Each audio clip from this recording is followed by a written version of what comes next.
must have a code. Oh, no doubt. Good cop and bad cop left for the day. May I fuck my wife? I am the one who knocks. Si les gens dans les séries télé passaient plus de temps à se mettre des coups de boule dans la tronche qu'à discuter calmement, on n'aurait probablement jamais connu les drames aux dialogues ciselés qui font les beaux jours de la petite lucarne. You're goddamn right. Mais ce n'est pas parce que ces programmes préfèrent péter des articulations plutôt que de tailler le bout de gras qu'on ne doit pas joyeusement célébrer leur bourrinage et autres nions dans les parties génitales. Alors clap fatal spécial coup de tête balayette, c'est parti. On évacue d'abord la news qui n'a rien à voir avec notre thème, à part qu'on a envie de taper sur les scénaristes. C'est la fin de How I Met Your Mother après 9 années à l'antenne. Un dernier épisode qui a d'ailleurs révolté de nombreux fans, visiblement dégoûtés du tour de cochon que leur avaient réservé les créateurs du show.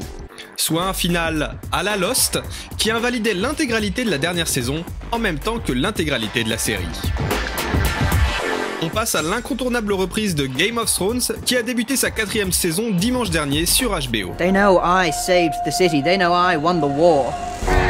War's not won. Une chaîne victime de son succès, car comme lors de la diffusion du final de True Detective, les connexions ont été si nombreuses que certains spectateurs ont vu leur box plantée. I want to know which side you're on. Et pour ceux qui n'auraient pas eu la chance de voir ce premier épisode, n'hésitez pas à consulter notre bande-annonce de la série, ainsi que notre critique hebdomadaire des épisodes.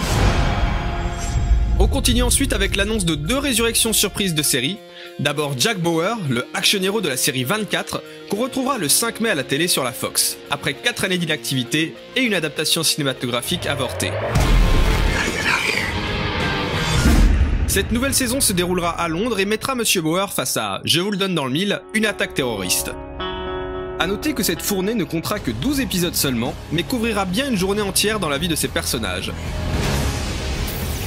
La seconde série à bénéficier de ce traitement de faveur se nomme Heroes, qui se voit donc ressuscité par NBC 5 ans après une annulation tardive. Pour rappel, la création du scénariste Tim Kring s'était éteinte dans l'indifférence générale à la fin de sa 4e saison, dont l'échec critique et public contrastait totalement avec le culte qui s'était emparé de la série durant sa première année. Mais au moment où Batman, Thor et Captain America cartonnent au cinéma, on comprend pourquoi les exécutifs de la chaîne ont décidé de ramener leur franchise de super-héros sur le devant de la scène. Une nouvelle saison exceptionnelle de 13 épisodes qui sera diffusée en 2015 sur NBC. You can stop this. Here. Do it. Turns out I'm the hero. Do it. Here.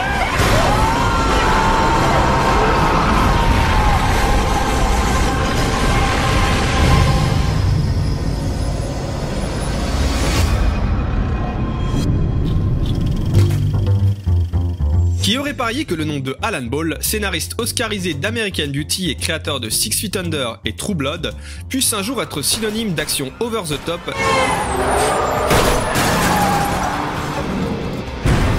et de répliques qui tuent. You knocked every one of my brother's teeth out. Looked like a fucking baby when he opened his mouth. Yeah, and he cried like a baby too. C'est pourtant le cas avec Banshee, nom du bled paumé où un criminel endurci doit assumer malgré lui l'identité d'un shérif tué anonymement lors d'une altercation sanglante. Si le tour de passe-passe est certes un peu difficile à avaler, celui-ci mène néanmoins à une série couillue, rythmée par des bastons parmi les plus rageuses, violentes et bien foutues qu'ait jamais offert le petit écran.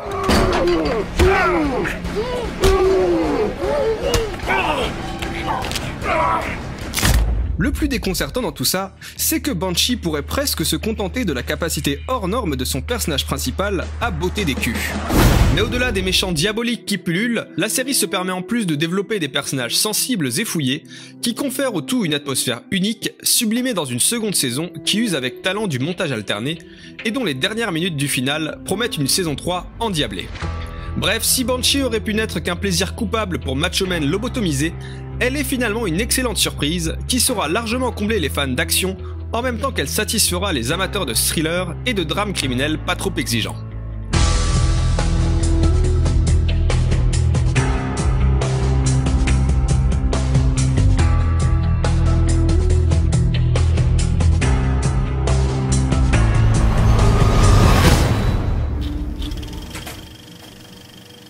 On termine l'émission avec un autre thriller d'action, celui-ci passé inaperçu et annulé après 13 épisodes pourtant excellents, le très confidentiel Daybreak. Diffusée en 2006 sur ABC, la série se réapproprie alors le principe du film Un jour sans fin et propose donc au personnage de flic interprété par Taye Diggs de revivre encore et toujours la même journée jusqu'à trouver une échappatoire. You're under arrest for the murder of Assistant DA Alberto Garza. I will be framed for murder. Who the hell are you people? My girlfriend Rita will be in danger. I know all this because I am living the same day over and over again. Et alors qu'il revit sans cesse les mêmes jours, il va en profiter pour étudier ses adversaires et déjouer le complot en évitant peu à peu les pièges posés par ses ennemis. Daybreak est donc un thriller nerveux et original qui, dans la malchance de son annulation prématurée, a eu l'avantage de ne pas avoir le temps d'épuiser un concept qui aurait pu se révéler usant, mais qui garde ici toute sa force.